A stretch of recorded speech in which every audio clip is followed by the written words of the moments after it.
That's the thing about Clint Dempsey. He's a Texan. He's a country boy. He loves to fish, and obviously loves to rap as well. Dude, I've never seen this video before. This is crazy. Oh, wow. Oh, drop the gem on you. Dude, don't You're tread. Deuce. Oh my goodness, dude. This is crazy. I can't believe you haven't seen it. Oh my god, this is insane. Oh man, it's good stuff, man. Rap career really didn't ever take off. Dude, but, he's the Eminem of U.S. soccer. Yeah. That's insane. I've never seen that before. Dude. Okay, listeners out there, if you haven't seen this yet, you got to check this out. It's on YouTube. Just search Don't Tread by Clint Dempsey. If you know about it, awesome. I just saw it for the first time right now. And Clint Dempsey is rapping in this. And actually, I mean, I'm not listening to the whole thing in depth, but it actually kind of sounded like he had a little bit of a flow, too. I don't know. Yeah, bro. You're only 13 years late or something. I guess so. I don't know, man. I missed it. Missed that awesome jam. Slept on Dim's rapping skills. Dang, Deuce, man, Deuce. Well, welcome to All Soccer All Day. I'm Stevie Mack out here in Chicago. With me, as always, Eric D. out in Los Angeles. How you doing? Respect. Yeah, we're going to be talking about a few things. We'll be talking about Jose Mourinho's press conference, of course, just briefly, kind of what's going on with that. We're going to briefly touch over Clint Dempsey's retirement in the MLS, and I'm pretty sure, obviously, for the national team also. And so that's a big deal in U.S. soccer. You know, he has scored some important goals for the U.S. national team, and so, you know, some I don't know. Well, like, my feelings about it are, honestly, like, it's kind of about time, you know? Like, we hadn't seen him starting or anything like that for Seattle for a little while. He was kind of not playing quite as much, and it did kind of feel like either retirement or he was going to be transferred, but retirement is what's up. So, I don't know. Eric D., what do you got to say about Clint Dempsey retiring, man? No, I'm kind of in agreement with you. I mean, I alluded to it in an episode previous that we had seen Clint Dempsey playing, and I was wondering what's going on there, and now we all kind of know. I know he had some health-related issues. I think it would pertain to his heart, if I'm not mistaken. I do remember that. I mean, he's 35. Yeah. A lot of soccer players his age retire by now, or they're definitely in the twilight of their career. So, I mean, it makes sense, and he's done all that he could probably do and give to the game. Some people are saying he's a legend. Some are even saying that he's possibly the best American soccer player to ever play, which obviously a few years ago people would have said Landon Donovan. I guess we're looking at it now that because Clint Dempsey's, it's interesting, he tied the record. So him and Landon hold the record for most goals scored by a American men's national team player. So I take, okay, here's just really quickly, a few things I think about with Clint Dempsey. Obviously, the video that I just told you about. The goal against Ghana in the 2006 World Cup, because that was an absolute embarrassment for the U.S., and he scored that goal, and he, like, pounded his chest where the crest was and everything, and it was like, yo, we're going out, but Clint was still beasting. Like, he was like, yo, I'm here. I got pride. You know what I'm saying? Right. So that was cool to see. I think it was in 2010, the goal against Juventus at my favorite ground of all time, Craven Cottage. I don't know. Hey, you remember this goal, right? I mean, audacious. It was a chip for the ages, and what a beautiful goal. And then the deuce face. I mean, who, you know, who could forget the deuce face? Well, just like when he's playing against Jamaica, I think in a Gold Cup or something, he's just like, like like. I mean, that's the thing, man. Clint personified in a lot of ways American grit. He was kind of an outlaw. He's a rags to riches story. He is what we want American soccer to be. I would think. I don't think that's a stretch to say that. We want to see less suburbia and more kids from less fortunate situations to come up through the ranks in the U.S. Development Academy and system and play for the national team. We need to get kids off the streets and playing soccer, playing this game, because right now it's still too, I hate to use this term, but it's too elitist here in this country. Yeah. I mean, and that's, by the way, that kind of leads into the fundraiser we're doing, which is exactly what you're talking about. We're trying to raise $10,000 to send a team of less fortunate kids that are using soccer as a way to stay out of trouble and gain some life knowledge about how to take care of yourself and stuff like that. But they could never afford new kits. They could never afford plane tickets, lodging, food, or anything like that for a tournament that, I mean, some of these kids have probably never left Chicago. They've probably never left maybe even part of the city they're in. A lot of them are living in shelters and all kinds of stuff, but the game is what's really bringing them together. And our friend Otto, who is helping them out, this is something that he has really dedicated his time to, and it's really impressive. And he's really trying to help these kids with the game. And so back to Clint Dempsey, he came from nothing, man. He came from nowhere. And through this game, he was able to find something different in his life. And you know what? Being realistic, it's not like every kid's going to ever do that. But, I mean, some will, right?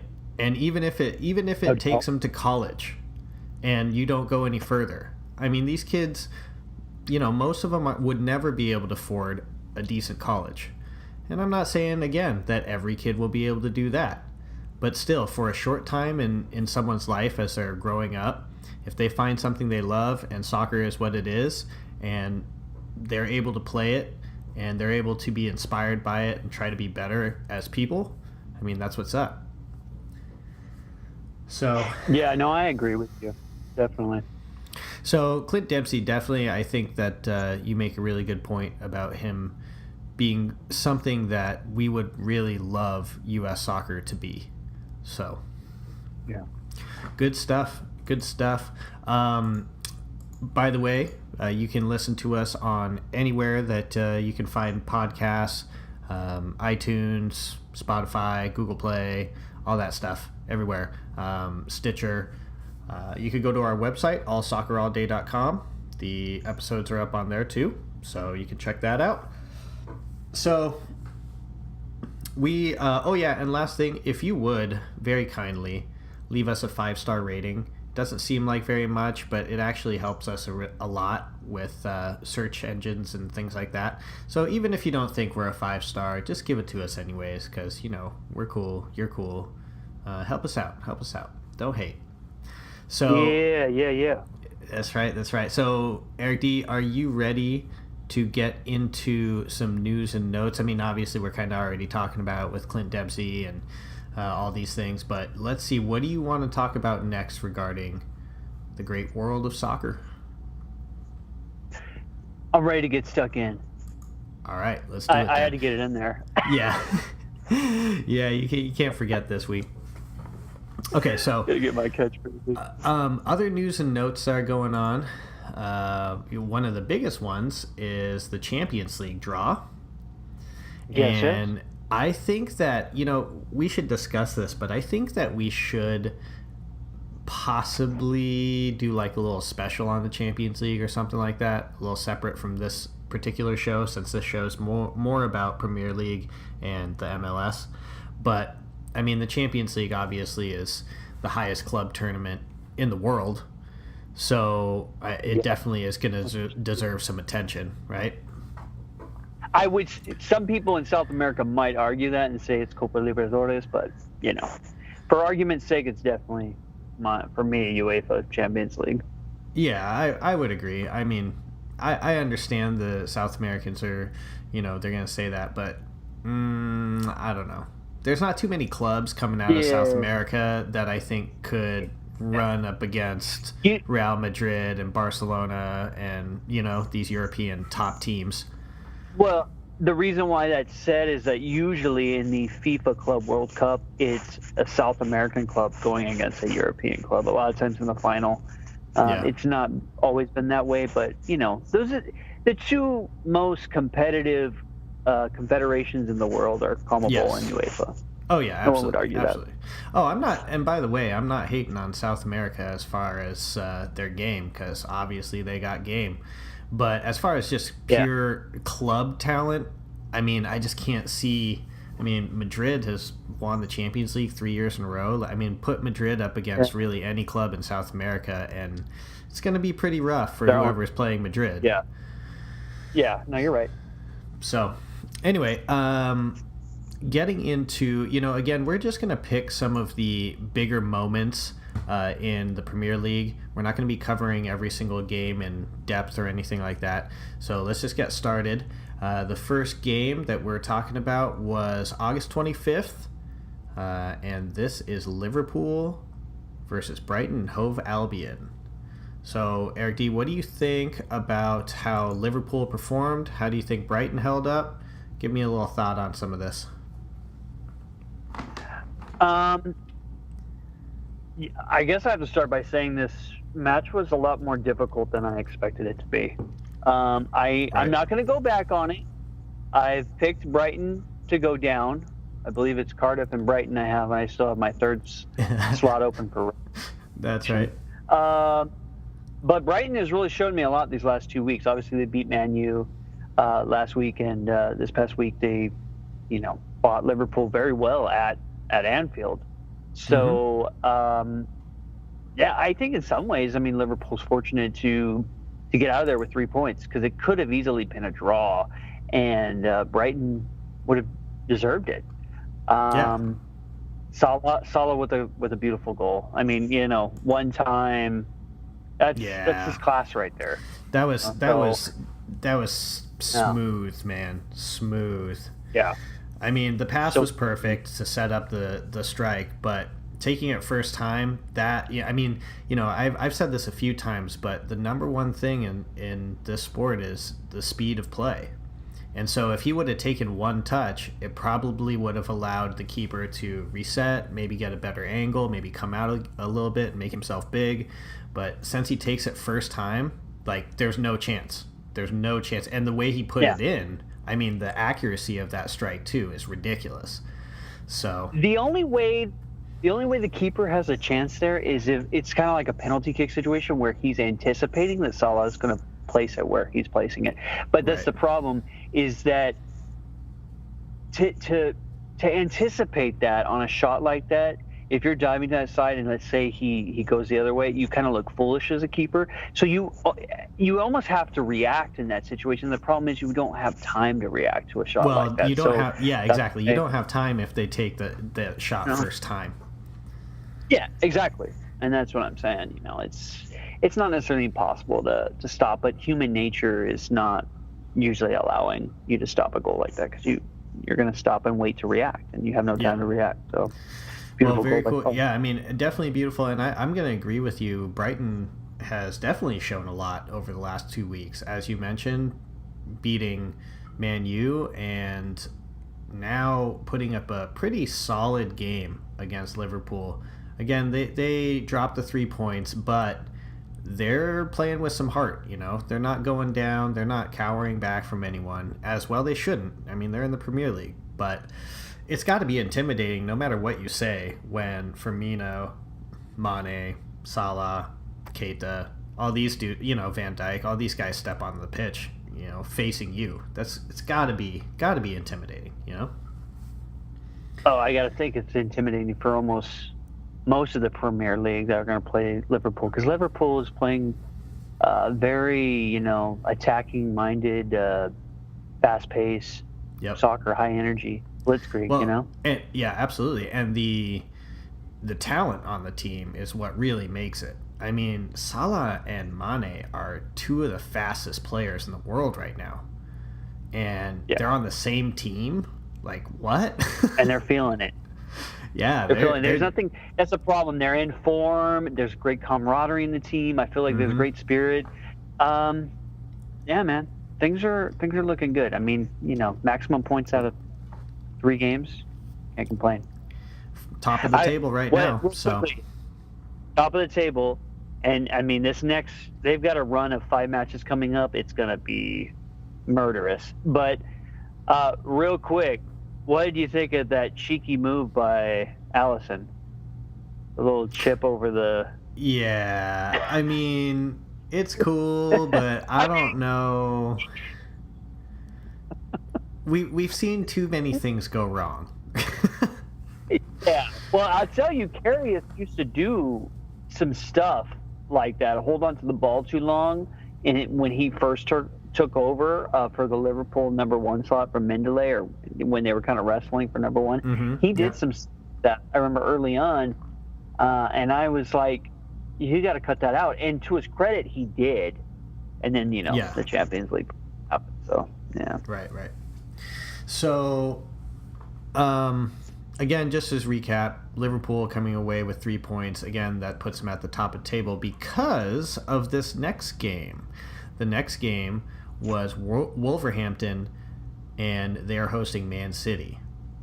And this game was, people shouldn't sleep on the Wolves, obviously, Wolverhampton, because they're coming to play.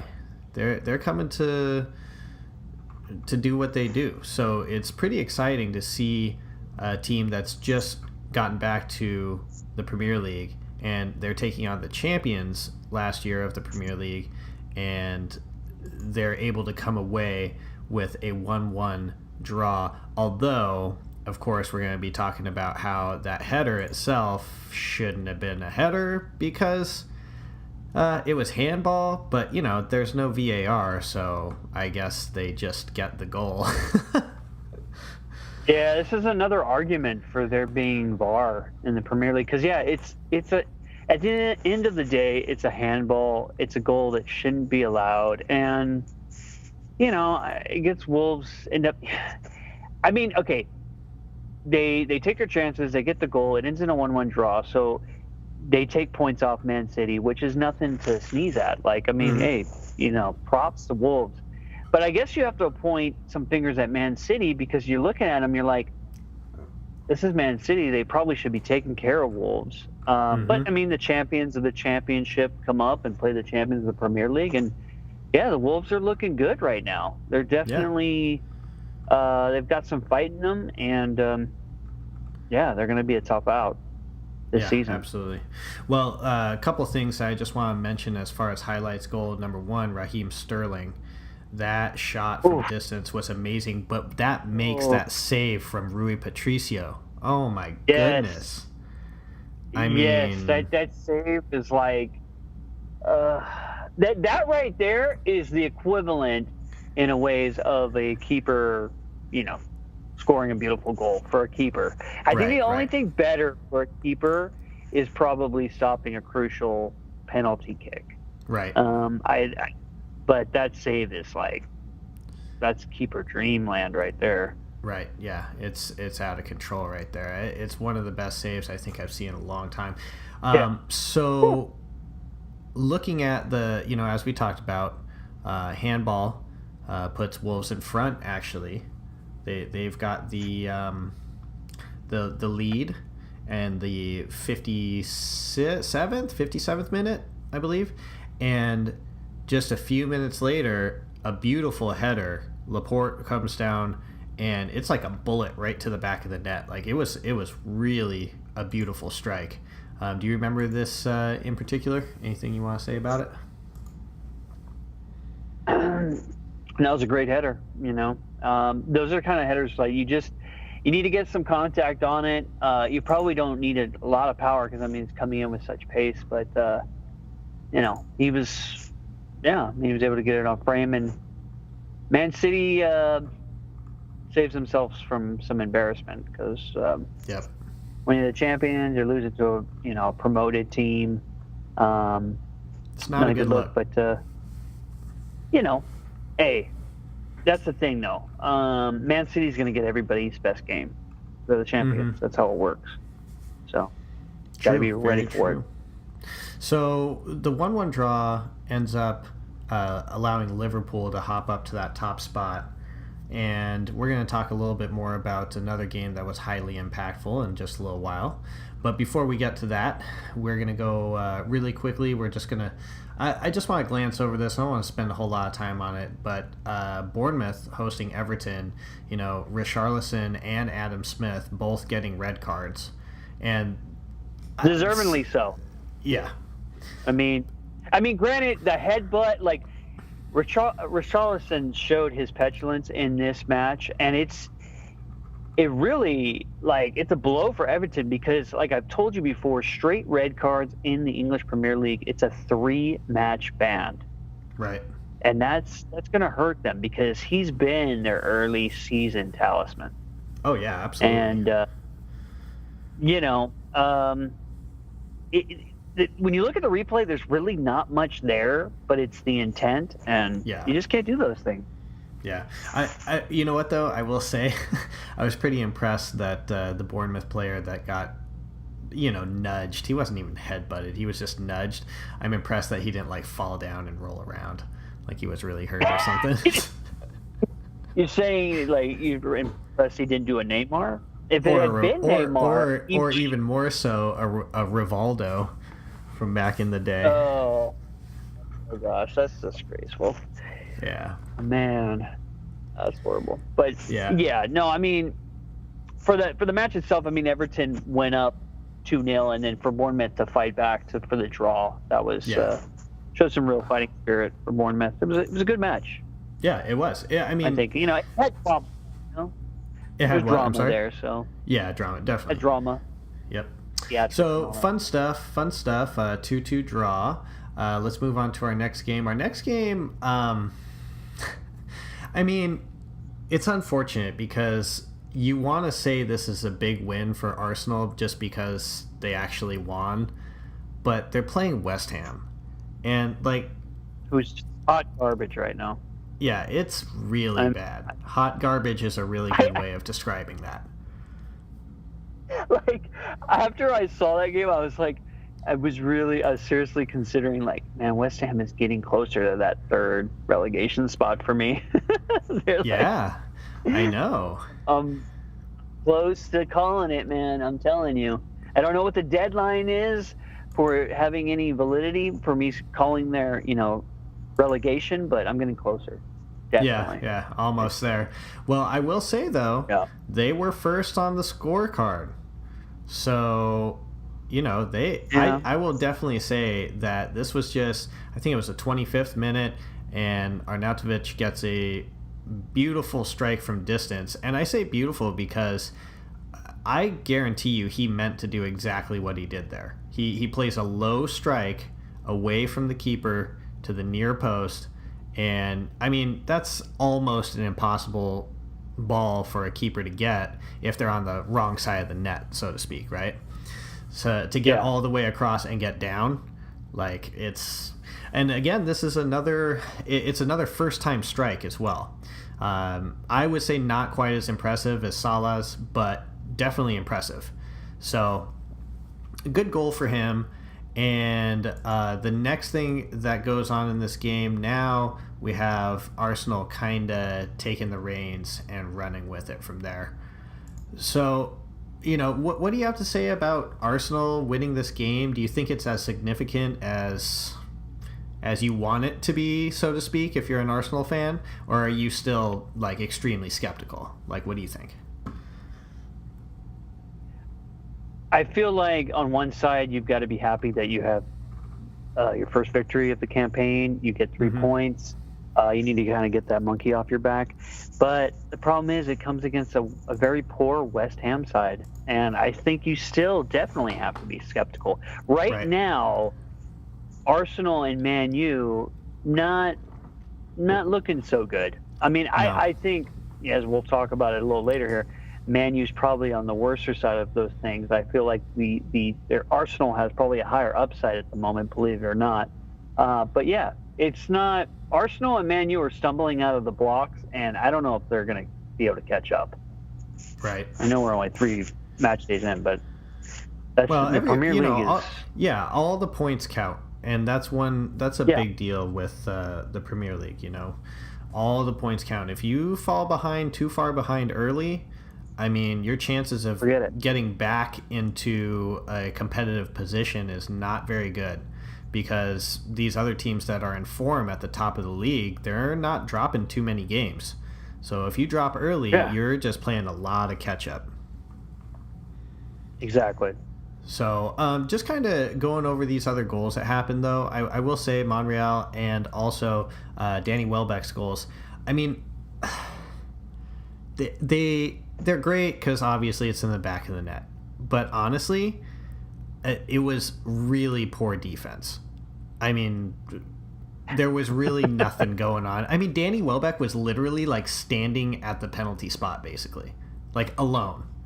No one's bodying him. No one's next to him. Like, he's just alone. And so, of course he's going to take that turn and he's going to put it in the net, because he's not even pressured after he turns. And he's in the penalty box. Like, it's ridiculous. So, yeah, I mean, great. Arsenal comes away with a 3-1 win. They should.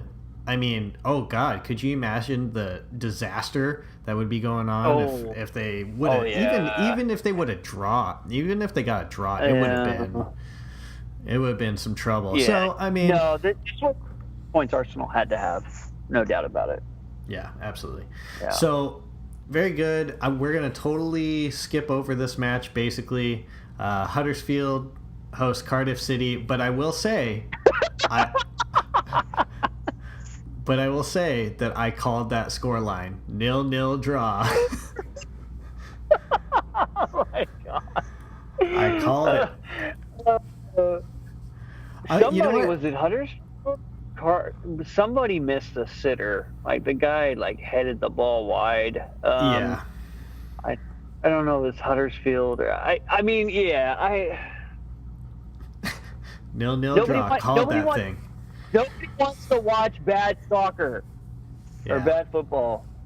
It's I don't know. I mean, you're going to have this. I mean, not everybody can be world class all the time. There's just not enough of those players that go around. So you get Cardiff City versus Huddersfield, and this is what you get. I don't know.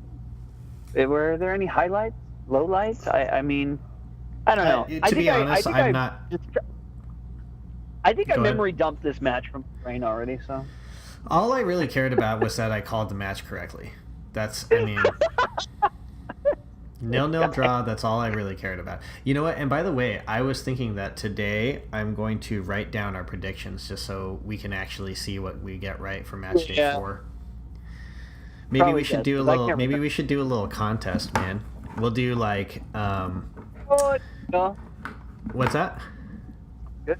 That sounds good. I like that idea. Yeah. All I was saying was if you call it correctly, you get 3 points. If let's see, how would we do that? I was gonna say if the other team wins, then it's 0 points. But there's got to be a way that we get 1 point. Like maybe if it's a draw, I don't know, you get 1 point. We'll have to revisit that. But yeah, we got to figure that out. Yeah, that'll be fun though. Okay. Anyways, I'll keep track of our predictions. You guys got any ideas? I mean, let us know. Don't be bashful, don't be shy. Yeah. If anyone else wants to get in on it too, then let us know. Yeah. We'll happily have some contestants on our show. So all you around the world, we can see the countries that are listening. And literally, we have people from around the world checking out All Soccer All Day, which is really cool. So thank you guys out there for checking it out. We really appreciate you. Appreciate you. Going on to the next game. And you know what? This had some exciting moments. Southampton hosts Leicester. It ends up being a 2-1 victory for Leicester, and because of the, Harry Maguire has a low strike. He takes a little deflection, throws the keeper off, goes right into the corner. Late 92nd minute. So do you think that goal was worthy of him taking his shirt off? No, I mean, except for the fact that I don't know, he's a defender. So there's gotta be other than I mean, other than set pieces, like how many opportunities is Harry Maguire going to be having to take a shot from 25, 30 yards out? The reason why I say that is because it gets you a yellow card in today's game. So it's like, you got to be careful about that stuff. It's like, if you're a defender, you want to be getting a cheap yellow like that. I mean, he didn't end up having to pay for it, but I don't know. I wonder if the manager says something to him like, keep your shirt on next time. It wasn't even that good. I don't know. I mean, but 92nd minute, you kind of got the game in the bag at that point, Yeah. I mean, you never know. Don't get me wrong. There's been some crazy stuff for sure, like other teams coming back. And you still have yellow card accumulation, so yes, you gotta offer that stuff. At some point in time, you're gonna pay the piper. I hate to be a heartkeeper. I hate to be a stickler, but you know what I'm saying? It's like, when you score a goal like that at the World Cup, do it. I mean, you run a meal Premier League match. I don't know. I wasn't a stunner. But, I mean, you're visiting Southampton, so maybe that's what I'm saying. Maybe there's a story behind it that I haven't read about. So I apologize, Harry Maguire, if there's something going on there. Maybe there is. Yeah, maybe. But either way, pretty good drama right at the end of that game, at least. So good stuff. Moving on, the next game that we will just glance over real quick, Watford hosting Crystal Palace. This game was pretty fun, actually. What are some of your thoughts on this game? Can I say this? Watford looks good. They do. In the early going, they look really good right now. Dude, Pereira. Definitely one of the season. Yeah. I mean, they're balling right now. They are. I mean, it's going to see if they can keep it up. That's the thing. The Premier League season is long. The schedule's grueling, as Klopp has stated several times. It's difficult for the mid-tier clubs like a Watford. Like these clubs, they have these great starts, and sometimes it's hard to keep it going. They fade. Right. Everyone kind of expected that to happen to Leicester a couple seasons ago, and it didn't. So right. I don't know. I'm not saying anything. I'm not predicting anything, but gotta look out for Watford. Yeah, I know. They are looking really good right now. But Pereira with a beautiful goal. This guy's balling right now. He's had some really, really nice goals in the last couple weeks. Wilfred Zaha gets on the scorecard as well. A beautiful run and a beautiful goal by him also. I'm pretty sure that's the one that went between the keeper's legs, right? I think so. I believe. I'm going to double check that and just make sure so I'm not talking smack. Yeah, he takes it from the side, dribbles in, it was a give and go. Ooh, he was just barely onside, and yeah, he kicks it straight into between the keeper's legs. So, good goal for him. A little too late though. 78th minute, they were already down 2-0. So bringing one back. Way to fight, continuing and try to get something back out of this game, but unfortunately, Crystal Palace falls to Watford, and like you said, Watford's looking pretty good right now. So don't sleep on Watford. Yeah. Our next game, hey, this at your favorite grounds to play at. So hey, check this out. Yeah. I was just gonna say, Fulham putting up 4 goals. All right, now they are playing Burnley. Hey! I have to say this. Doesn't it look just lovely? Craven Cottage, like, dude, man. Come on, please help me. The place is spectacular. I don't know what it is. There's an intimacy about it. I told you, like, it looks like they're playing a game in someone's backyard. Okay, like. Yeah. It's well, awesome. I agree with you. I think I know what I'm going to get you for your birthday. I'm just going to get you a poster of Craven's Cottage.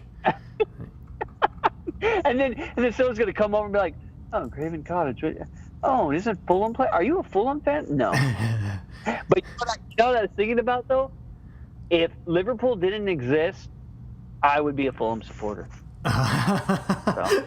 No, you would be a Cottage supporter, dude. Yeah. Dude, that's totally what it would be. Win, lose, or draw, I'm just here for the stadium. Yeah, that's right. So, but hey, look. How about Shirley getting on the scorecard? Okay. Man? I dig it. So Fulham puts up 4 goals. They beat Burnley 4-2. Oh, okay. Who was the guy that got the 2 headers? Mitrovic. Oh man, he was on fire. Like within 2 minutes. 2 minutes. I mean, Joe Hart didn't look good. Sorry, no. Joe Hart. Throw some shade at him. Come on, our redemption story for you is slowly fading. So get it together, Joe Hart.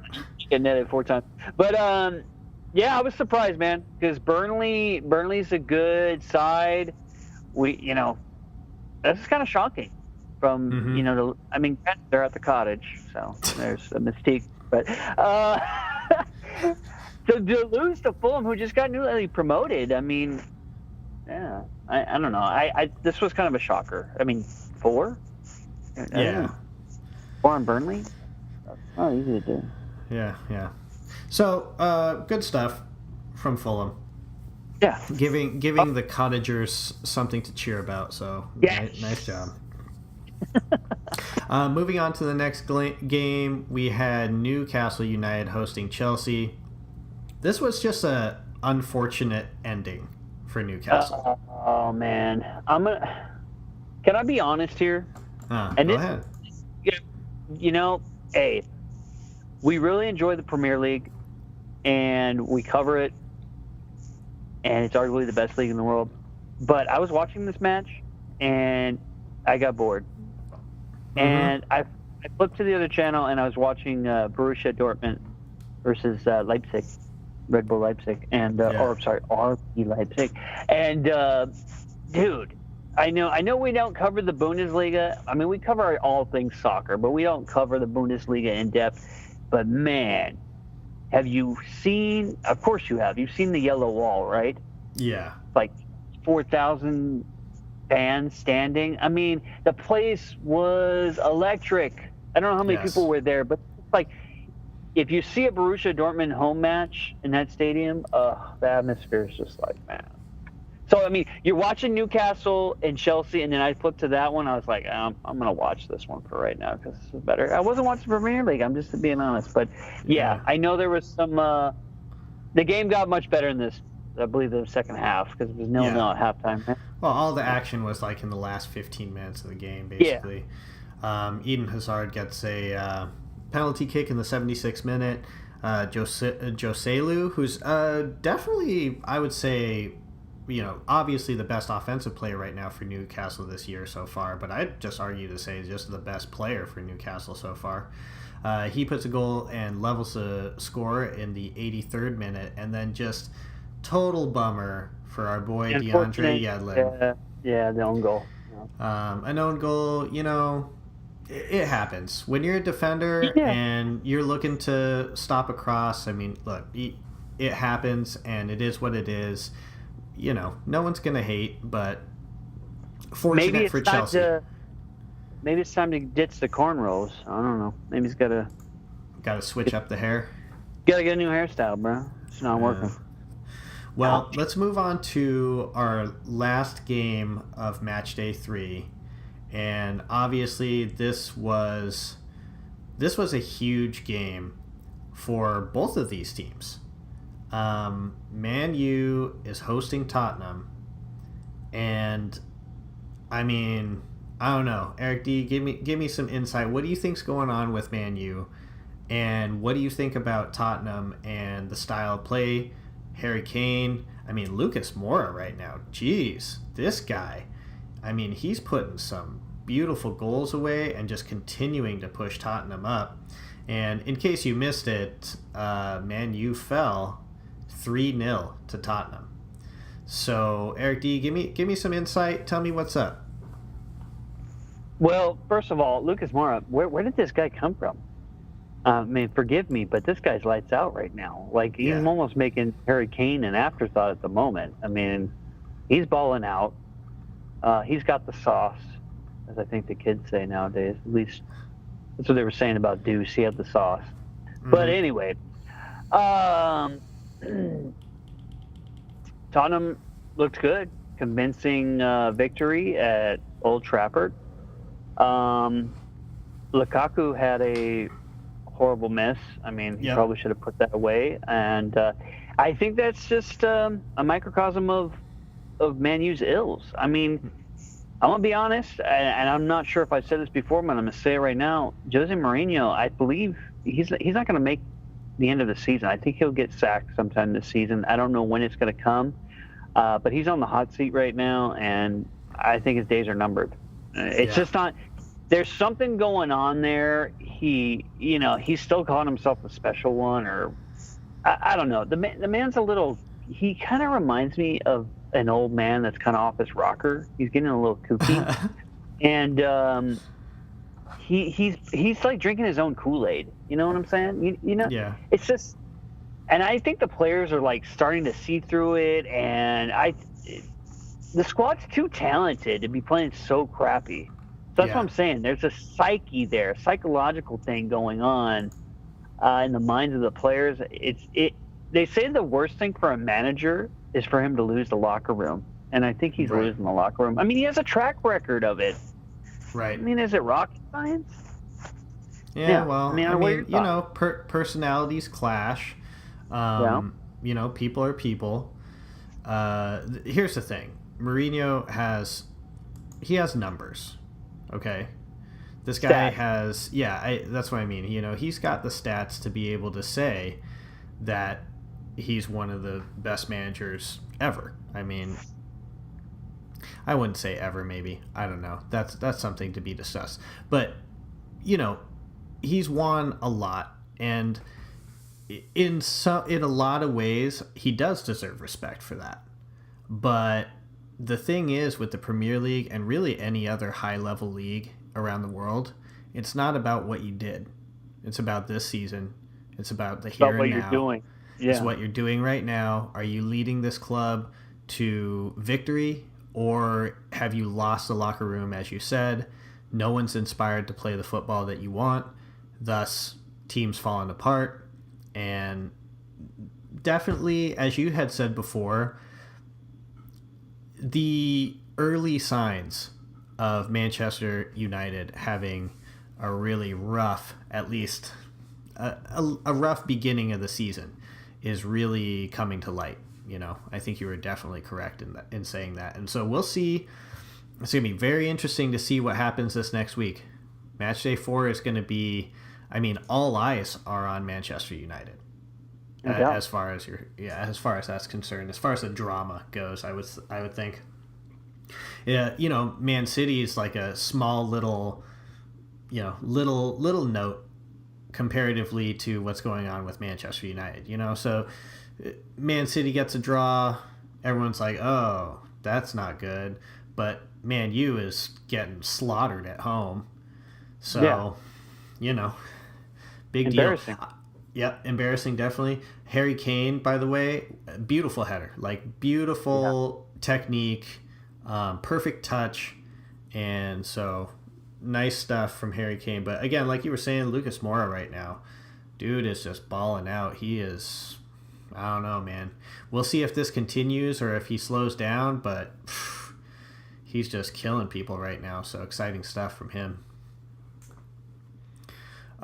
You got anything else you want to add into what's going on with Man U? Any Any skepticism as far as how long you think Mourinho will last? I don't know. I mean, things have got to get better quickly. I mean, the more results they have, like Monday, I mean, he's not going to last long. It's got to get better, obviously, and I don't know if it's going to. Through 3 matches, they've lost 2, and they won 1. And as you alluded to a couple weeks ago, they didn't look good against Leicester. They got beat by Brighton away, and they looked like trash at home against Tottenham. So it's it's not good. Yeah, well, and as you said, the team is definitely too talented to be playing the way they're playing. Exactly. There is no excuse for sure. Okay, so just like last week, what I want to do is I want to go over some of the predictions for match day 4, which is starting in a few hours. You might even be listening to this during match day 4. I don't know. By the way, we apologize for getting this out so late. I mean, I got to tell you, since Eric D and myself are doing this for fun, and just because we love the game, we love talking about it, we think it's a good time, we invite other people to start chiming in and send us some notes and do whatever you want to do to let us know. Questions, comments, whatever. I mean, ideas. Come on. So come on with it. So let's go ahead and let's go over quick predictions. Let's not spend too much time. So here we go. Rapid fire. Yes. Match day 4. Leicester City hosting Liverpool. Who you got? Gotta keep going with my Liverpudlians, Liverpool. I'm gonna go. We haven't brought this up. Liverpool. Please, guys, please don't kill me, because I feel like everyone's gonna kill me if something happens here. But I don't want to jinx it. But they have clean sheets through all 3 matches, so they haven't conceded a goal yet. Obviously, that's not going to continue. That would be insane. But I'm going to say Liverpool 2, Leicester 1. We concede our first goal. I said it. Go. Please, don't kill me. 2-1 Liverpool. Yeah, when I was looking at this, like, my first impression, honestly, was, maybe it's time for Leicester to at least pull off a draw, like come away with a point at this.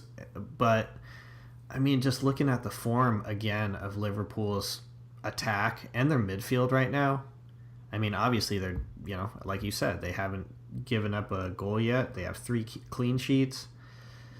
So, it's difficult, but I'm going to agree with you on this one. We're going to go Liverpool 2-1. So. Yeah, it has a classic trap game vibe, though. It does, but you know what? I don't think, at this point in time, though, I honestly don't think that Liverpool's going to, I don't think Klopp's going to let that go down. Klopp is the kind of manager that's going to go out there and be like, look, if you can drop 10 spot, do it. This guy's, seriously, like, he's going to continuously look for that score no matter what. It's going to. What's that? 10 goals? Man, that's ambitious. Well, all I'm saying is he's not going to back down. He's not going to go up by 2 goals and then stop attacking. Doing what he's doing. Yeah, it's going to be attack until the end of the game, right? Yeah. And so. Yeah, I don't think the trap's going to happen here. Maybe a little bit later. Maybe, after they have to squad rotate, after they kind of have to make sure that everyone's fit. Maybe then we'll see a trap game for sure. But right now, I think they're too good. So moving on to the next game, Brighton taking on Fulham. I'm going to call this one first. This one's actually a tough one because both of these teams, the last game, Fulham looked really great, obviously, but they were at home and they were playing Burnley. Now we have Brighton, who has put up a great fight against Liverpool, beating Manchester United. So they've definitely shown they're in some form also. And because Brighton has been really fighting it out with some of the top tier teams, I'm going to give Brighton the win. I'm going to say it's going to be I'm just going to go 1-0. 1-0. Brighton with the win. What do you think? Brighton's at home? Yes. Oh, so Fulham's not the Cottage. Yeah, no, sorry, man. Okay, so, yeah, I'm going to agree with you. Are you writing these down? Yeah. Oh, yeah. Yeah, I'm going to agree with you. I'm going to take Brighton, and I'm going to go Brighton actually 3-1. Ooh. All right. All right. Okay, moving on. All right. Chelsea hosting Bournemouth. I just want to say, as far as the form of these two teams right now, in the last 5 games, Chelsea has won 4 and lost 1. In the last 5 games for Bournemouth, they've won 4 and drew 1.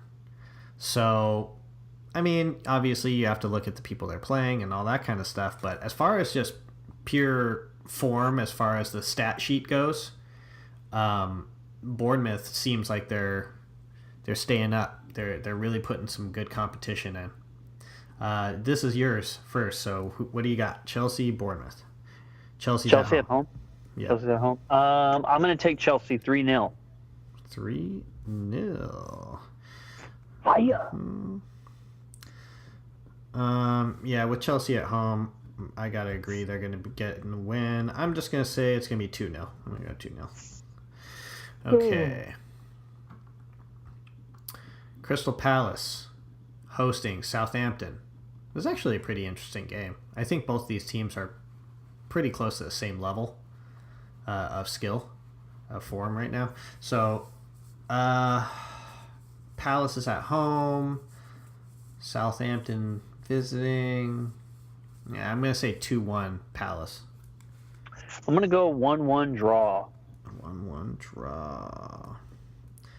2-1 for me. And 1-1 draw for you. All right. Okay, moving on. Next one. Everton hosting Huddersfield. Am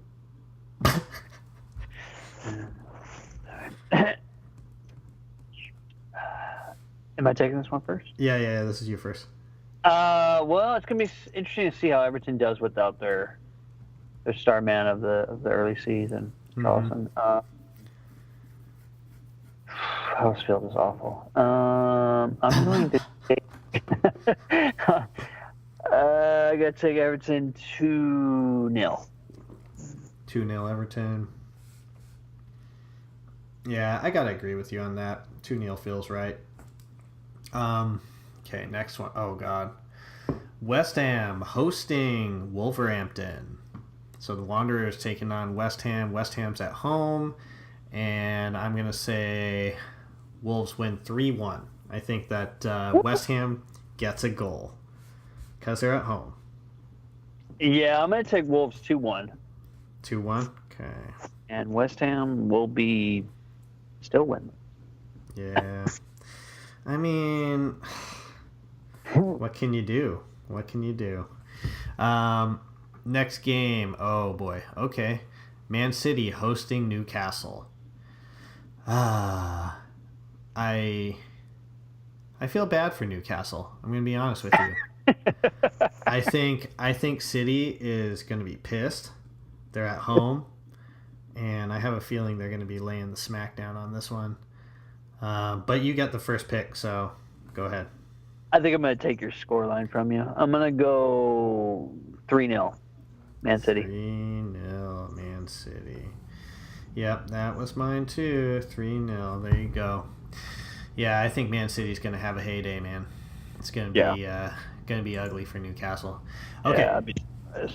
Yeah, finishing off match day 4. These are the Sunday games, September 2nd. The first one, Cardiff City is hosting Arsenal. What do you got? Oh, wait, no, this one's mine. Hold on, I got to go first on this one. Well, Cardiff City is not looking good, and Arsenal's coming off a win. They got a lot more talent on their team. I'm going to say it's going to be 2-0 Arsenal. I'll go 2-1 to Arsenal. Oh, you think Cardiff is going to put one in? Yeah, Arsenal. Yeah. gonna be shaky in the bag. So Okay, all right. Okay, here we go. All eyes are on this game. We've been talking about it quite a bit. Burnley hosting Manchester United.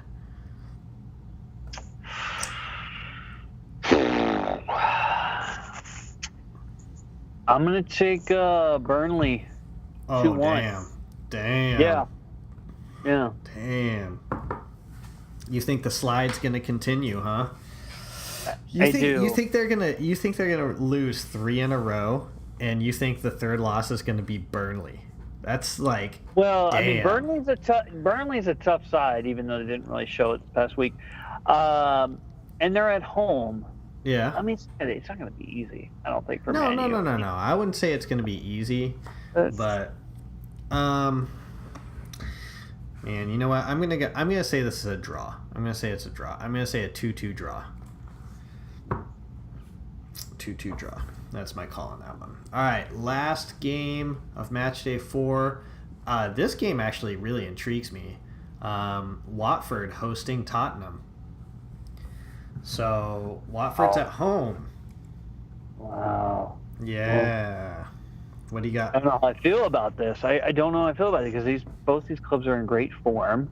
Mm-hmm. Watford's at home. I want to say Tottenham's going to end up being too much for them. I'm going to go 2-1 to Tottenham. 2-1 Tottenham. Yeah, actually, Tottenham's playing really well right now. They've won their last 5 in a row. Their form is killing it. Now Watford's won their last 4 in a row, so nothing to shake a stick at. But yeah, I gotta say Tottenham just looks so good right now.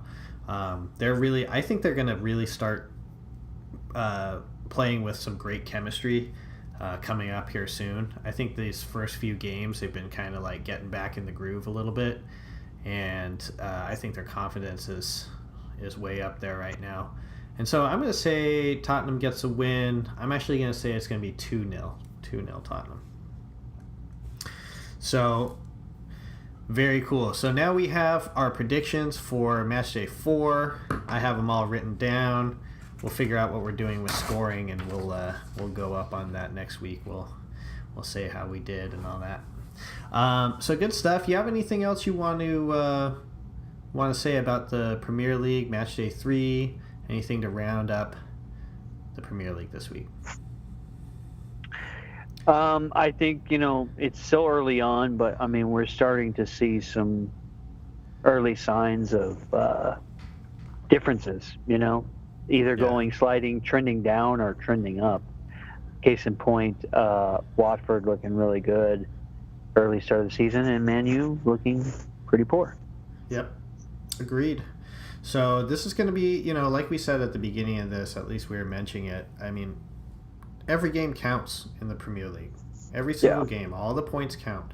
So again, all eyes are going to definitely be on Manchester United. I mean, it's going to be. I mean, can you imagine what's going to happen if Burnley wins?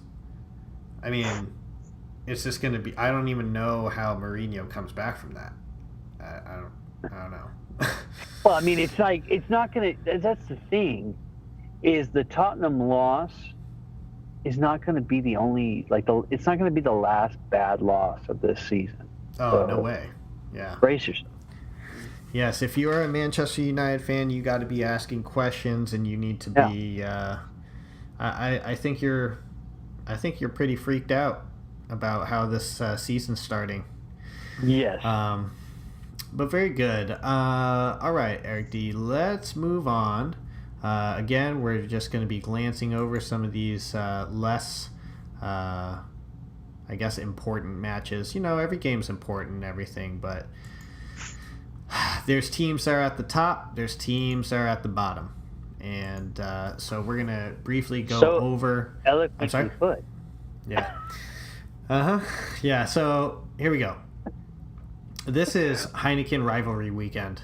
MLS! Yeah, okay, so we're going to be focusing on some of the bigger rivalries and we'll go over what the tables look like leading into the playoffs, rounding out.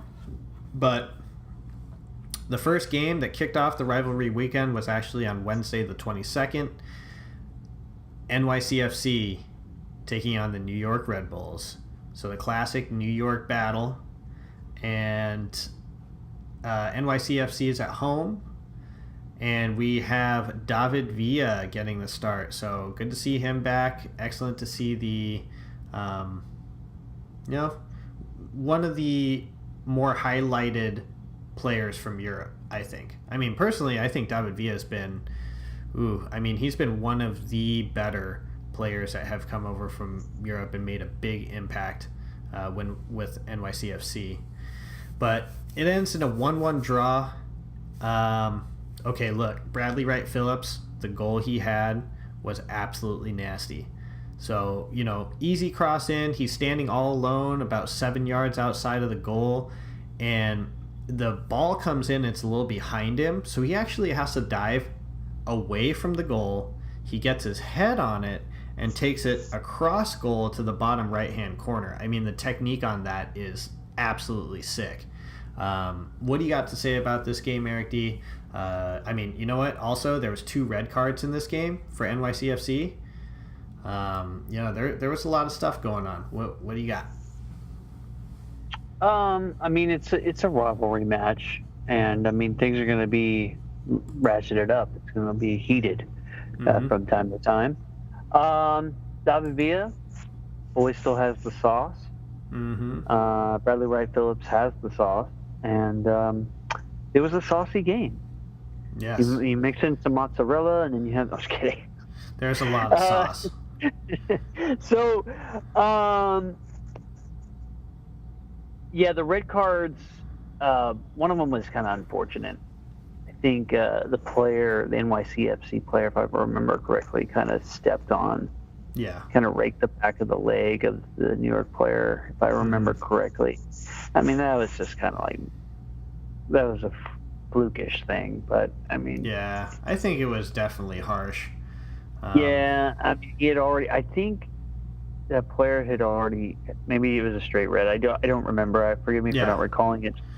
But and the red card. The other red card was very much like the red card that Richarlison got with Everton. Another kind of headbuttish gesture, and I believe what got him, red carded. So it's these matches they're heated, and hey, it's still played by humans. So guys lose their emotions, they lose the plot, and I don't know. With rivalries, that's what's going to happen. So agreed. If you're NYCFC, you're happy that you got the draw, considering that you went down 2 guys. I know. And if you're New York Red Bulls, you're probably a little upset. It's like I've said before, classic. It feels like a loss for the New York Red Bulls. I would think feels more like a victory for NYCFC. They split points. It's a rivalry. Fair is fair, I guess. Yeah, absolutely. I like watching the NYCFC New York Red Bulls rivalry games. Every time they play, I definitely tune in. Because they've got great players, and like you said, it's pretty heated, and they're battling for control in New York. So exciting stuff. All right, moving on to our next game. This is a pretty big rivalry here in Chicago. If you're a Chicago Fire fan, so you always want to see Chicago beat Columbus, and vice versa. If you're from Columbus, you always want to see Columbus beating Chicago. This is another 1-1 draw. Chicago Fire were hosting. You have anything you want to put in on this match? I hate to do this, man. I hate to throw shade at the city of Chicago and everything that's going on there. And then you're obviously going to be able to attest to this and talk about this more than I ever could. But the attendance was awful. I believe there was 500 people. No, there's more than. No, I know. That's what it looked like, though. Yeah, I think the official attendance was like 8.5 or something. I mean, that the optics just don't look good, man. When you see that, this is the Chicago Fire. And also, I want to take this moment. # save the crew. Yeah, right. There, I mean, there's, the crew are balling, man. They're doing. Yeah, it's there are some things about MLS that still bother me. There's, we're obviously not going to get on a tangent on what's necessarily everything that's happening with the MLS on a more bigger scale, but you have your success stories, your new toys, let's say, right now in the MLS, and in cities that are thriving and doing well, and then you have stuff like what's going on in Columbus, what seems to be happening in Chicago. Mm-hmm. It's not good. I know you're asking me about the match, but all I could think about was, man, the attendance is not good in Chicago. Obviously, the team is hot garbage at the moment, but I don't know if this team was good. If they were number one in the East or number one in the league, would they be selling out? I don't know. Yeah, I don't know. I mean, I think that they would. I believe. I would really hope so. I don't know, obviously, because they're at the bottom of the Eastern Conference, but if that's the case, doesn't that make Chicago like? Forgive me for saying this, but that would make Chicago very bandwagony, Yeah, I mean, I hear what you're saying. I will. You know what? When I'm at pickup and I'm playing, if the Chicago Fire come up. Which, by the way, it's the Chicago Fire pitch. So, I mean, there's Chicago Fire stuff all over the place. They got cool memorabilia. Obviously, the folks that work there are Fire supporters, and they're pretty passionate about it, too, which is pretty cool. It should be that way, obviously. But every time that I hear the Chicago Fire come up in conversation, as far as going to a game, it's always just because it's so damn far away. I mean, it's so far out of the way. It just, the idea of going and seeing one of the worst teams in the Eastern Conference and in the league, and then you got to travel like a pretty good distance from, it's just, why? So with you saying that makes me think things are not going to change with the Chicago Fire, at least with their attendance, until Chicago Fire are playing somewhere closer to the center of Chicago. And I don't see that happening. What owner is going to build a downtown stadium in Chicago with real estate being what it is now when the team's not even good? And they have like 8,500 people coming to a game. Like, that's not going to work out. The whole kind of situation perpetuates on itself. Like, they're not good, and they're not going to get a new stadium, and because they're not good, then it's like, I don't know. I feel for it, and it's not just Chicago. I don't want Fire fans to think, or Fire supporters to think, I'm picking on Chicago. It's happening in other places in the MLS as well. FC Dallas, Houston Dynamo, two Texas teams not drawing very well. And the thing with Houston is that stadium is like near downtown or in downtown. Like they have a pretty nice stadium set up, if I'm not mistaken. Mm-hmm. And it's a fairly new stadium. And yeah, I don't know what's going on there. But anyway, getting back to the match. Yeah, I mean, a point for Chicago is good. Columbus probably feels like they drop points here because Columbus is definitely the better team, and they're going to make some noise hopefully here in the playoffs. Yeah. Well, there you go, 1-1. I mean, honestly, it wasn't that exciting of a match or anything. It's unfortunate. You're not going to have every game be amazing. Yeah, that's true. So, our next game, just those two teams you were just mentioning, Houston Dynamo hosting FC Dallas, the battle for Texas. And this is another 1-1 draw.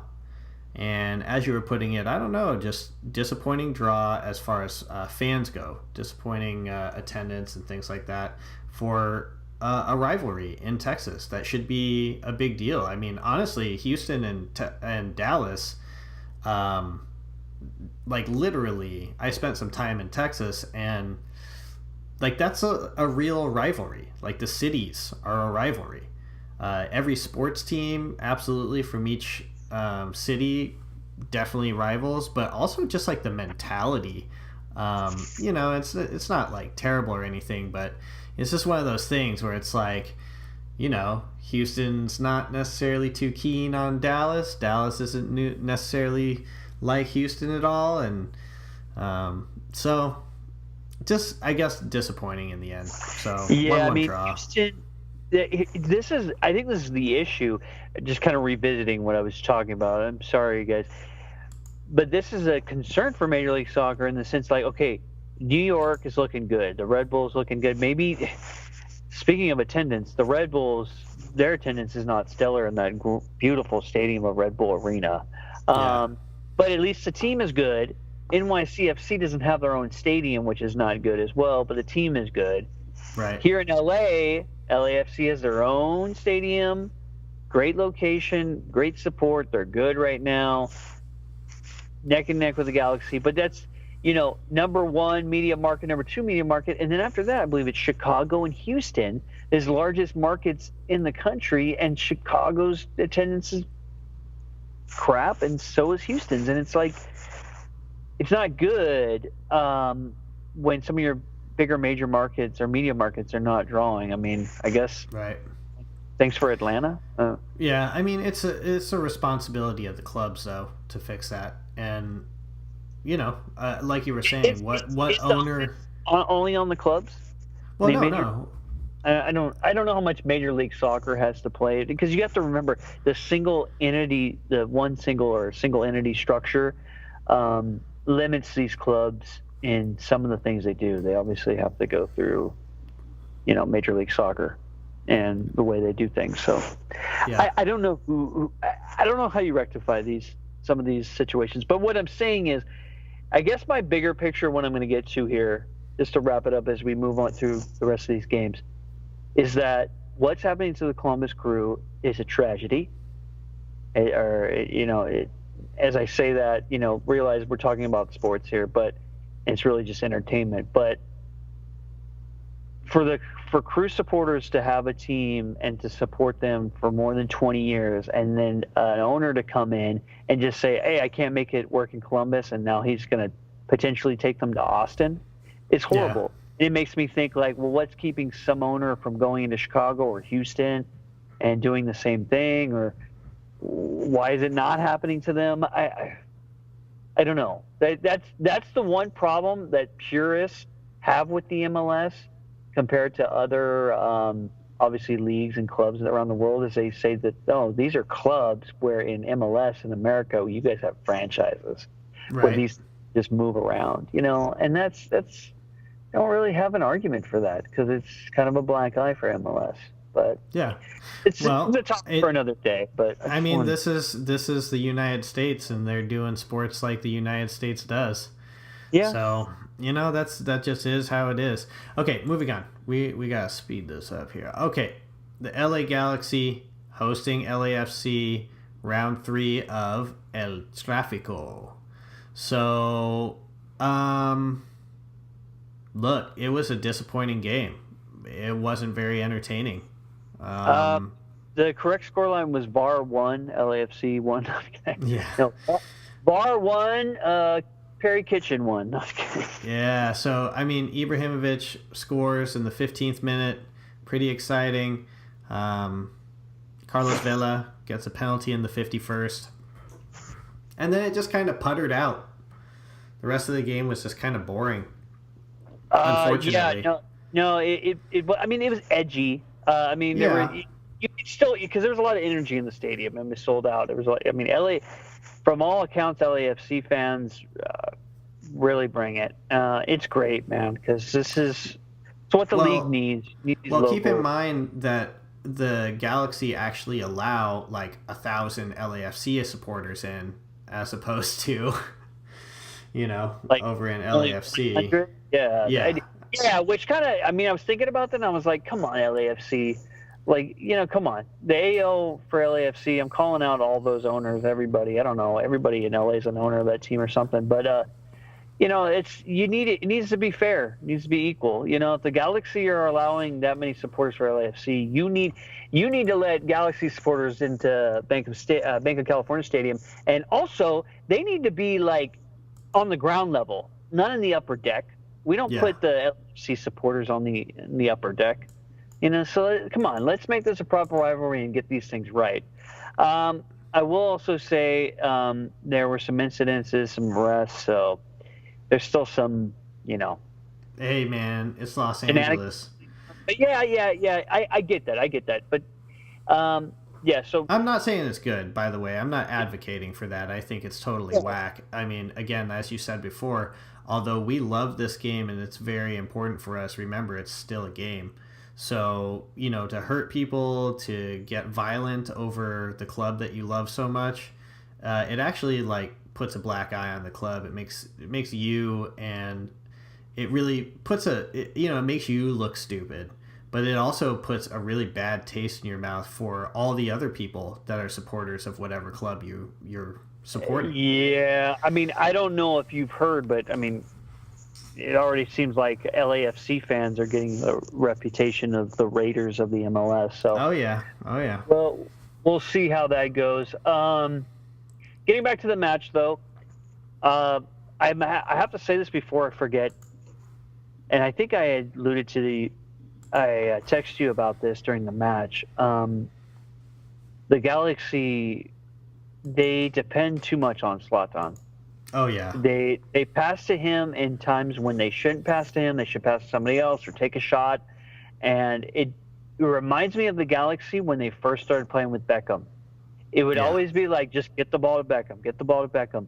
That's not the way you play soccer. That's never going to be a good thing. Argentina tried to do that with Messi. It doesn't work. And he's arguably the best player in the world. You can't play one guy unless you're Maradona and you're, like, cracked out and you can just run around everybody. You can't play one guy versus 11. It doesn't work. It's a team game. So, yeah, I mean, that's a hot take on Maradona, by the way, but I think we all know that's probably the truth. But anyway, yeah, it's frustrating for someone that likes soccer played in a team concept structure, to see that just time and time again. It just reminds me of, like, in a way, like, not to throw shade at basketball in a way, but, like, you just pass to, like, the star player, like a LeBron James or Kobe Bryant. It's like, ISO, just move out of the way, let me do my thing. It's like, I mean, that's cool on a playground maybe, but, in a competitive soccer match, it's like, dude, come on. Use the ball. Use the ball. Pass the ball. Too dependent. So, as far as Ibrahimovic goes, as you were saying, I totally agree with you.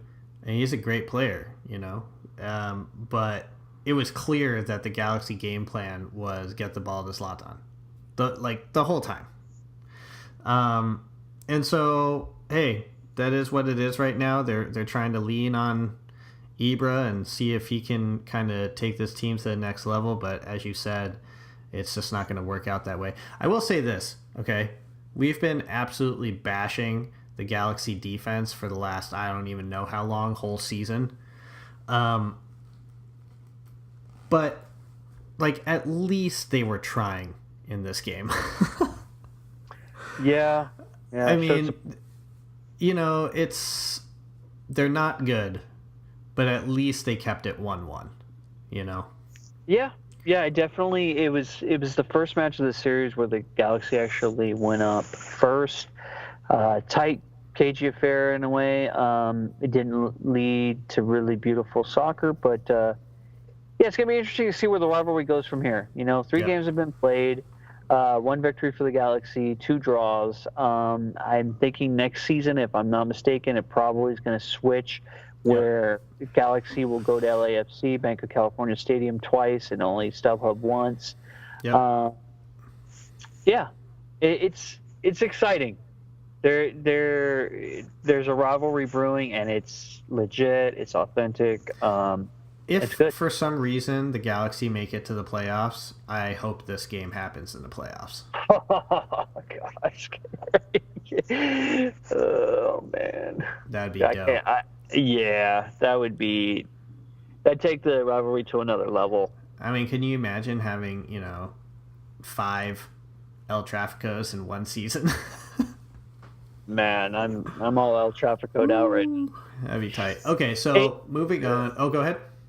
No, I was just gonna say it's difficult for me to watch it's always difficult for me to watch the Galaxy this season, especially in certain matches. But the rivalry matches, the Clásicos, the derbies, there's an extra edge to it. Like I watch the game and I'm just like I don't know about you. You probably sat back and relaxed, but I watched almost the whole match standing up because I was so amped.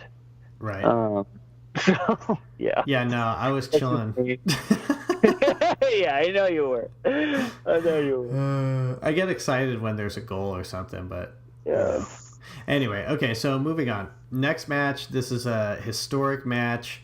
I mean, this is the main highlight. Josef Martinez, officially the highest scoring player in one season. We are not worthy. Congratulations, my man. Dude, his goal was so nasty too. That little chip. Oh, dude. Talking about the goal, the little chip, like the cutback, the chip, the swagger. Like, did you see the look down at Joe Bendick? Like, dude. Yeah. Then he took his jersey off, held it up. The Atlanta fans are going crazy there. I'm sure I think I even saw some Orlando City fans clapping as well. But, I mean, dude, the sauce this dude's got, man. Yeah. It's just like, bro, I mean, if you're Orlando City fans, you're probably like, damn, why did this have to happen here at our stadium? Right now, our closest geographical rival. Yeah. Man, that's gotta stink. But you said, the goal itself, beautiful skill, cut back the chip and everything. But like you said, I mean, the way he's looking at Bednick, he's just like, damn, I just owned you. And the beautiful thing is that was the goal to break the record. I mean, that's what you want. You don't want some goal that dribbles in on accident or something like that. You couldn't have scripted it better. Yeah. So exciting stuff. Definitely 2-1 victory for Atlanta FC. So they just keep on rolling. They're looking dangerous. And man, I really hope that they let Martinez play out the season. I want to see how high he can go. I think if I recall, you said 35, I said 33. So we'll see what happens. He's at 27. Yeah. Yep. So, okay. Let's go on to our next rivalry game. See, I'm going to read off some of the final score lines here, and we'll just talk about a couple of the important ones. So, Philadelphia Union, 1-0 victory over New England. Anything you want to put on that? Not in particular. I mean, just another loss for New England, and Philly's starting to get some steam. Yeah, they are. Okay, this game was really exciting for sure. This is always a pretty exciting game. Toronto FC hosting Montreal. Toronto comes up big. Giovinco comes up big. 3-1 victory for Toronto FC.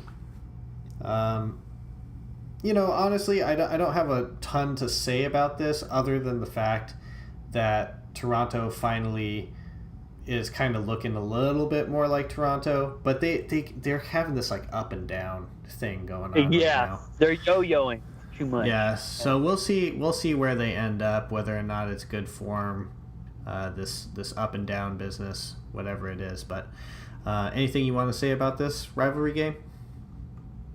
I mean, Giovinco got the brace.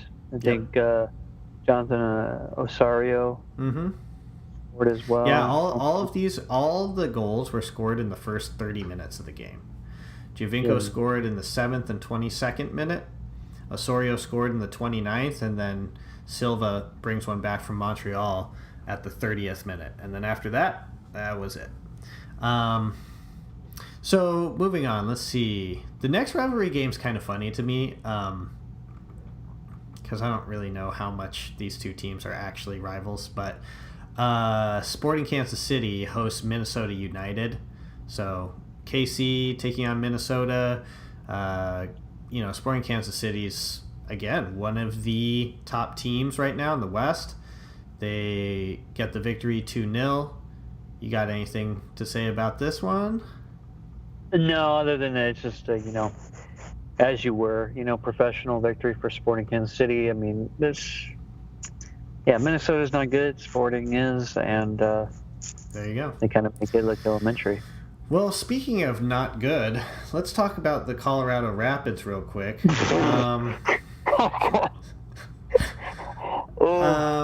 So they host Real Salt Lake, the Rocky Mountain Cup. And I don't know. I would didn't see this one coming. Yeah, I mean, I would bet that. Yeah, I would bet that this is the largest scoring deficit in this competition. Colorado and Salt Lake. It probably has the record. I mean, it might be up there with some of the all-time MLS records. I don't know either. We'll have to look into that. But Real Salt Lake comes into Dick's Sporting Goods Center in Colorado, and they drop 6. They drop 6 goals on Colorado. Colorado ends with a red card. 2 red cards, actually, I think. Yeah. No, I mean, that's going to do it. I mean, they had an early red card, and I mean, it's just... Yeah. Hey, man, it's difficult sometimes to play even, and then you want to, put yourself at a disadvantage and have less players? All right, well, yeah. This is what happens, man. I mean, yeah, they Yep. I don't know. I don't... What do you say after a match like that? If you're the manager, you just gotta forget this and move on. And yeah, but we just got straight owned. Yeah. To a rival. Where's the pride? Where's the pride in that one? Yeah, exactly. Where's the pride? It's no good, and I wonder if Tim Howard's contemplating retirement himself. Yeah, I know. Dropping 6. I mean, you got netted 6 times. Wherever you are, you got to start thinking, wait, what the hell's going on here? Yeah, no, I've been there as a keeper, and when it happens at first, you're like, okay, one happens, and then another one happens, and you start getting upset with your defense or this or that, and then you get to a point where you just get kind of apathetic, and Right. you just you don't even care anymore, and it's like, it's not a good day. Yeah. Not a good look for Colorado. All right. Well, Colorado, do something with yourself. Okay. Yeah. Next game, San Jose Earthquakes host Vancouver Whitecaps. Vancouver gets the victory 3-2. Yeah, I mean, San Jose. I mean, what do you got? I mean, it's a miracle they scored 2 goals. So, I mean, it is, man. Yeah. Yeah, San Jose. What can you say about San Jose? You know what? Honestly, I'm going to move to the next game because I don't even want to talk about San Jose. So, the next game this was Sunday games. We had the New York Red Bulls hosting DC. So this goes way back. This goes back to the Metro Stars versus DC United. Yeah, this is the inception of the league. So yeah, I mean, this is old school. This is this rivalry's been around for the whole, the existence of MLS. So yeah, more than 20 years. 1-0, Red Bulls with the victory. Good for them. Again, I don't really have too much to say about this other than the fact that DC United's been on a pretty hot run lately. They got stopped in New York, but honestly, I don't see it as that big of a deal for their confidence. I think they're going to be just as confident going into the next match. I think you got to realize if you're going into New York, one of the top teams in the East, you're at a pretty big disadvantage. So the fact that they, only were scored on one time, they put up a good fight. I wouldn't be too disappointed if I'm a United fan, DC United fan. Yeah, so. No, I have to agree with that. I mean, you're going up against one of the better teams in the league. To lose 1-0 away is nothing to be ashamed of. So, yeah. I mean, other than, losing to your rival, but, yeah. Yeah. Speaking of losing to your rival and being disappointed, what's up with Portland, man? Portland, again, they're hosting Seattle. This is one of the major rivalries. I mean, as far as the Pacific Northwest goes, this obviously is the rivalry, and Portland and Seattle have it out for each other, and Seattle comes into Portland, and they get the win 1-0. What's going on with Portland?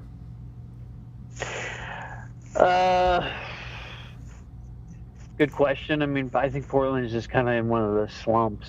Yeah. That's the problem,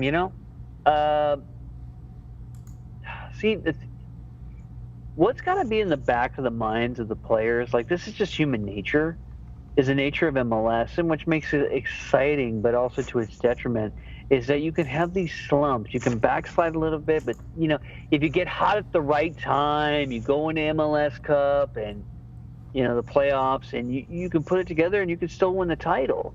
So it's like, stuff like this happens in the Premier League, and I mean, you could kiss it goodbye, kiss winning the title goodbye, because you have to be on point all the time.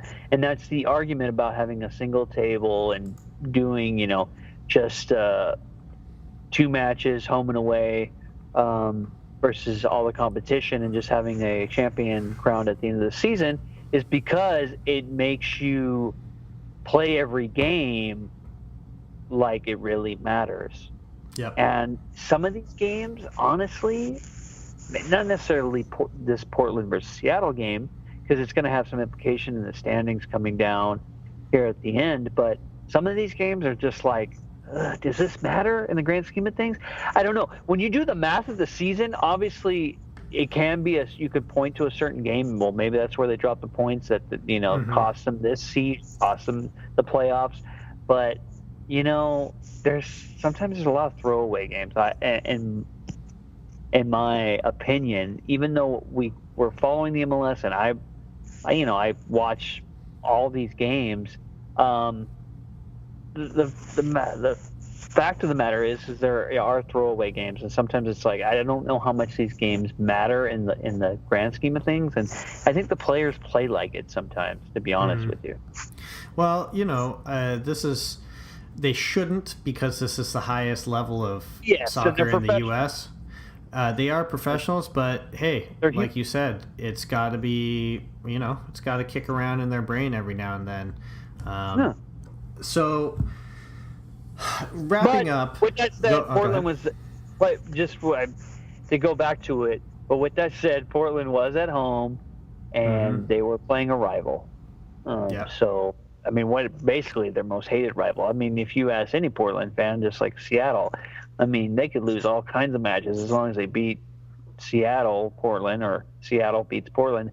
That's all those supporters care about in those particular cities. So, yeah, hey, it is what it is. So, let's go ahead and let's just finish off by looking at the tables.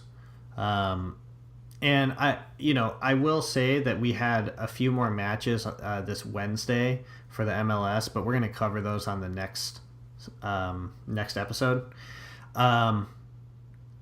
So these tables are the current tables, not including the games that have already happened in the MLS that we have not covered yet. Yeah, recording of this show of what we were. Yeah, exactly. Yeah. So what we're going to do is I'll just go over the top 6 in the Eastern Conference, top 6 in the West. These are the teams that are in the playoffs or vying for a playoff spot. So in the East, right now just squeaking in, we have the Montreal Impact in 6th. In 5th place, the Philadelphia Union. In 4th place, Columbus Crew. In 3rd place, NYCFC. And this is a big deal.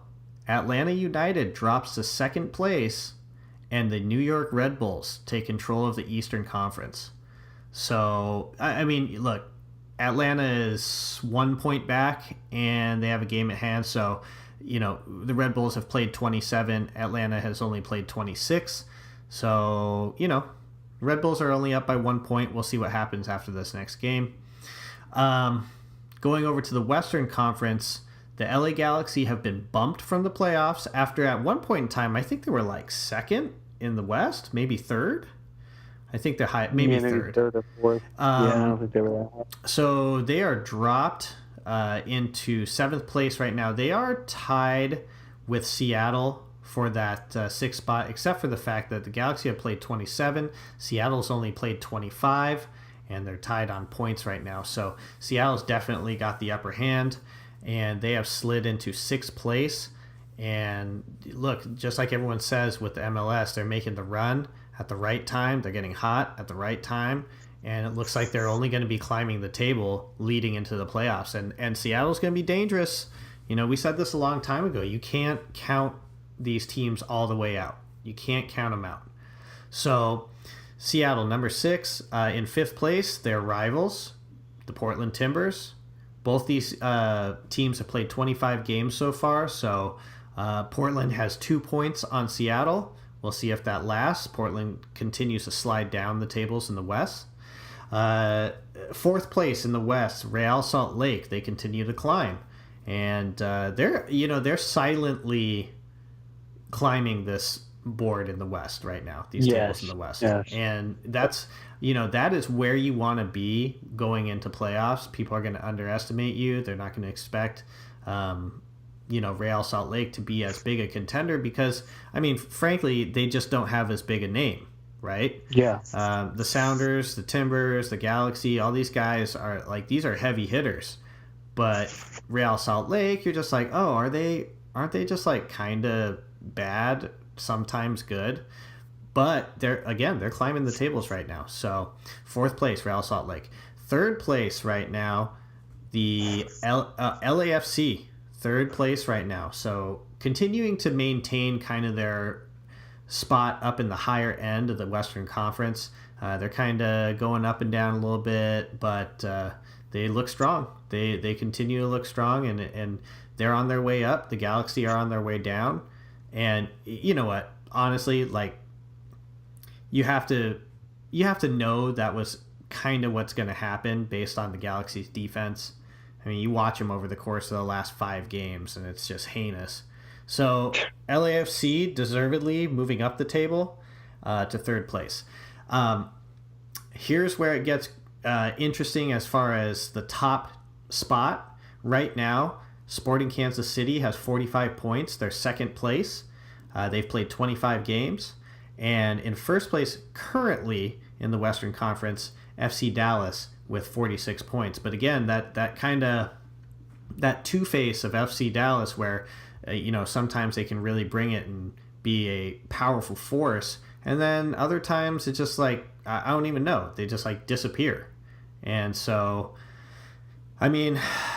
right now I would say that Sporting Kansas City is going to end up being first in the Western Conference, at least for the next couple weeks, if Dallas continues to slide and Kansas City continues with their, as you put it, business-like wins. So, Eric D., do you see any of these teams, as far as the Eastern Conference goes, do you see any of these teams really making the proper push at the right time, more than others, per se? You got the Red Bulls, you got Atlanta, NYCFC, Columbus, Philadelphia, Montreal. And just mentioning those names, is there any team that you can think of out of those that you're just oh yeah, these guys are hot right now? Well, you want to say right off the jump that it's Philadelphia. They're starting to kind of be a little sneaky good, Yeah. They're kind of like the Real Salt Lake of the East in a way. Conference. Yeah, they're quietly putting things together.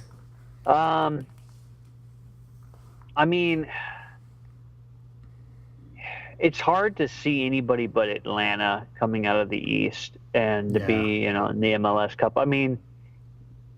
Dude, if Atlanta was to win the East and win the Supporter Shield, and so essentially host MLS Cup, if they get that far, it's going to be very difficult to see them losing that match. Yeah. Right now, the eyeball test tells you Atlanta is the best team in the league. Yeah. But as far as the surge, I mean, Philly's got to be because I feel like this, say New York or NYCFC and New York Red Bulls, Columbus Crew or Atlanta. I mean, they've all been humming more or less all season. I mean, Orlando City, Montreal, New England haven't shown me enough. They're backsliding. I mean, Toronto, they're yo-yoing too much. I don't know if they're going to get it together and get in the playoffs. And I mean, hey, DC United. Yeah. I mean, you got to keep an eye out for DC United. I mean, they might make the Rooney effect, man. Yeah, they might make a epic run here and get in. So, yeah, Philly and DC, I think this point are the two that I'm kind of keeping an eye on. Gotcha. Dark horses. Yeah, absolutely. For me in the West, I mean, honestly, the bottom teams, the bottom six, the Galaxy, Vancouver, Minnesota, Houston, Colorado, San Jose. I mean, I got to say, San Jose, Colorado, Houston, Minnesota. Those four teams are just going to basically sit at the bottom of the tables for the rest of the season, I think. Yeah. After that, you have Vancouver and LA, and they're fighting with Seattle right now over that sixth spot. And that obviously, again, that can change pretty rapidly in the MLS, and so we'll see what happens. But I honestly feel like Vancouver is the team that's making a little bit of a push to at least try to get into the playoffs. But obviously, the major team that's making the biggest push is Seattle in the West. Yeah, no doubt. So, but, Vancouver's that sneaky team. They're kind of hanging out. They're at 37 points, so they're not out of striking distance. So we'll see how it ends up going. But okay, moving into the Premier League really quickly, we'll just go over some of the highlights of the tables really quick. So Liverpool on top. Again, they have not given up a goal yet. Clean sheets, 3 of them in a row, 9 points. Tottenham coming in second place right now, 9 points. Chelsea coming in third place right now, 9 points as well. And hey, what do you know? Watford, 9 points. So top 4 right now, Liverpool, Tottenham, Chelsea, Watford, followed by Man City. So Man City's in 5th place. But of course, again, early in the season. So we'll see what happens. And at the bottom of the table, just really quick, West Ham, just so you know, no points, 0 points. They've lost 3 in a row. I don't understand. I don't understand how you don't have them in your bottom 3. I mean, yeah, I think right now the only reason why they're not there is just it's West Ham, it's the name. But hey, as we've seen in the past, I mean, Aston Villa went down. Yeah. And they haven't gone down in a long time, so. Yep. I mean, I don't know. Maybe this is going to be the year for West Ham. I'm seriously considering it. No doubt. Well, very good. Okay, so anything else you wanna go over before we wrap this episode up? Again, thank you guys for joining us. Matchday 4 is just around the corner, and so we're excited about that. Eric D, you got anything else you want to say? Just a couple of quick things that are bouncing around in my head. Cristiano Ronaldo is yet to still score for Juve. Maybe that will end this weekend.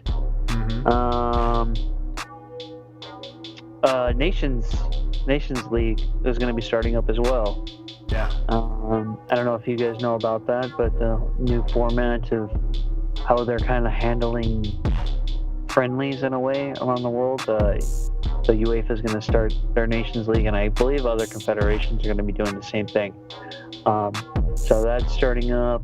We've got some friendlies coming up for the U.S. Yep. Very shortly. And we're going to get into those probably in the next episode. So yeah, some exciting stuff, and we'll also touch base on the Champions League draw in the next episode as well. Yes, that as well. So very good. Well, as always, enjoy the games and don't hate. And don't hate.